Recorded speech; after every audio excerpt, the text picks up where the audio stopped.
Wow,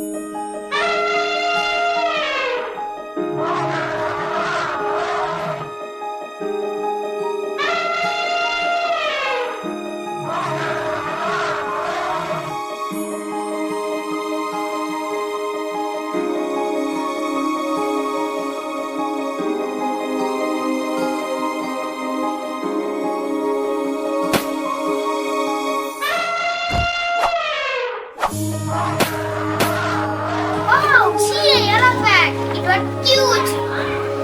We can support efforts to make them safe.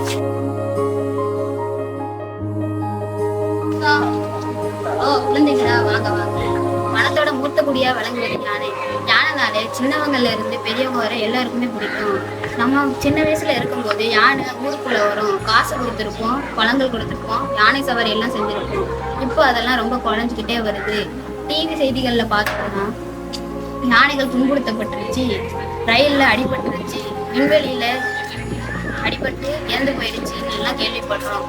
யானையால நமக்கு பாதிப்பு இல்லை, நம்மளாலதான் யானைக்கு பாதிப்பு. நாம நினைச்சுக்கிட்டு இருக்கோம் நாம வாழ்ற இடத்துக்கு தான் யானை வந்து போகுதுங்க. ஆனா உண்மை என்னன்னா நாம தான் காட்டை அழிச்சு வாழ்ந்துகிட்டு இருக்கோம். இதுக்கெல்லாம் ஒரே காரணம் வாழ்விடம் தான். யானை வாழ்றதுக்காக இடத்து தேடுது, நம்ம வசதிக்காக இடத்து தேடுறோம். யானைகள் எண்ணற்ற உயிர்களுக்கு உணவு கிடைக்கிறதுக்கு வழிவகை செய்யுது. அது எப்படின்னா, யானைகள் ஒரு நாளைக்கு 250 கிலோ வரை உணவை சாப்பிடுது. அதுல 40% கழிவுகளா வெளியிடுது. யானையோட எச்சத்தில் இருந்து 10 கிலோ விதைகள் விழுகின்றன. மாசத்துக்கு பல ஆயிரம் மரங்கள் உருவாகுதுன்னு சொல்லப்படுது.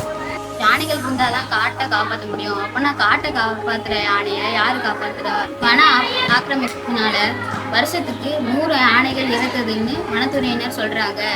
அண்மை காலமா தந்தங்களுக்காக யானைகள் கொல்லப்படுறது குறைஞ்சிருக்கு. இருந்தாலும் விண்வெளி அமைத்தலை தவிர்த்தல், காடுகளை அழித்தலை தவிர்த்தல் ஆகியவை பொதுமக்களான நம்மளுடைய கடமையாகும். லட்சக்கணக்கில் மரக்கன்றுகள் நடுவதோட அதை காப்பாற்றுறது சவாலாக இருக்கு. ஆனால் எந்த விதமான செலவுமே இல்லாமல் அடற்காடுகளை உருவாக்கக்கூடிய யானைகளை காப்பாற்றுறது அவசியம். இப்படிப்பட்ட பேருயிரான யானைகளை காப்பாற்றுறதுக்காக ஆகஸ்ட் 12ஆம் தேதி யானைகள் தினத்தன்று யானைகளை பாதுகாப்போம் என்று உறுதியளிப்போம்.